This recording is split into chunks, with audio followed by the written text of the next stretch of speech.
legislation, and apologize for not being able to be here this morning. He is at an event for Senate Democrat candidate. We're hoping to make some gains this year so that we can make some progress on some of these issues that we've talked about this morning.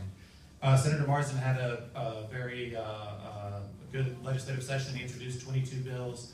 About 11 of those passed in some form or another, including he had a big part of the Uber legislation.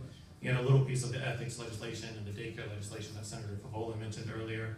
Had 2 or 3 bills dealing with some minor juvenile justice reforms. That's what his background is in. And he had a bill dealing with reforming how the death penalty is applied to intellectually disabled folks. And probably the thing that he got the most news coverage for this year was our bill dealing with medical marijuana that Senator Evan was a co-sponsor of and mentioned earlier.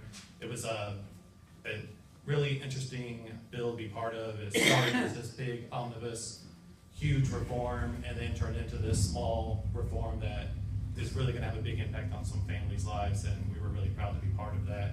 And as John mentioned, we led the effort in the Senate to raise the minimum wage.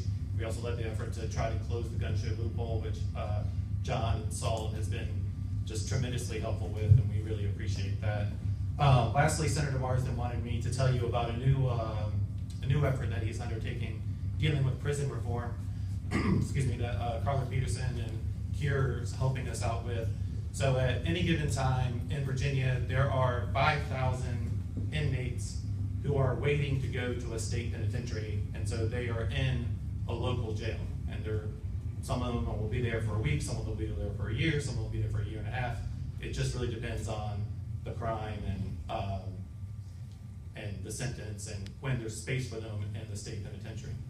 So what Senator Marsden's idea is, and what he wants to do, is he wants to kind of switch it. So instead of having those 5,000 people in the local jails on their way into the state penitentiary, he wants it to be 5,000 people who are on their way out of the state penitentiary. So if you had a 10-year sentence and you get down to your last 6 months, hopefully, or a year, whatever it's going to end up being, you'll get sent back to your local jail where you will eventually be released into that community.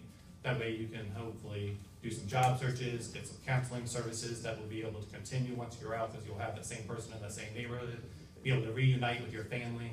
We think this will be a really great way to change the reentry program and make it more productive and make these inmates much more productive citizens. And so Senator Marsden's undertaking this effort. It's just in the beginning stages of it, but we really appreciate Cure's support and Salt's support on this effort.